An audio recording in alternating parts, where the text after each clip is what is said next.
Yeah, hi guys, welcome to the short video or another video about VoodooShield. I'm still trying with the VoodooShield. I mean, the concept itself seems to be very promising. I'm just in a lot of situations which I cannot handle, even though I'm not a total beginner in computer things. And I wanted to talk here about a situation which probably a lot of people will face. So I wanted to open this discussion. So first I'm going to show you how it looks for me, and then I wanted to open the discussion for everybody. Maybe even the owner or creator of VoodooShield can reply to this question, why it is like this. So I had just a couple of minutes ago something which was auto blocked here, install of Flash Player in this Windows directory here. When we click on that, it will open. Yeah, maybe I have to double click. Now it opens here, so we are here, and yeah, the install file is still here. So I think that we can use the VoodooShield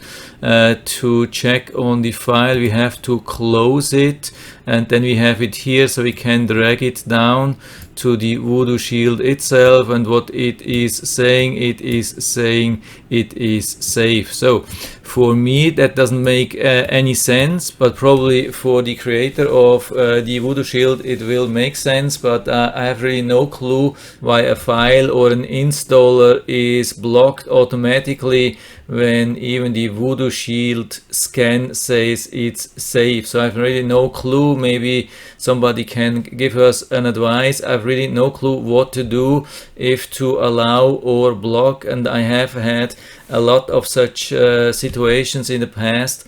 And I would like to continue with this VoodooShield and maybe make other videos about that, and maybe we can help other people to find a way that it works for everybody to keep us safe from bad malware and safe from disable any good functions with the VoodooShield itself. That's one of my fears, that VoodooShield is disabling some functions of the system or the other tools and utilities we still need. So yeah, that's it for now. Yeah, even though I'm not able to give final advice on that, I still hope I've been able to help you a little bit with that, at least to open the discussion. Maybe you'll find something. Just check the feedback underneath if there is something about this case. And yeah, if you like the video, give me a thumbs up, subscribe my channel. Thanks for watching, and see you next time.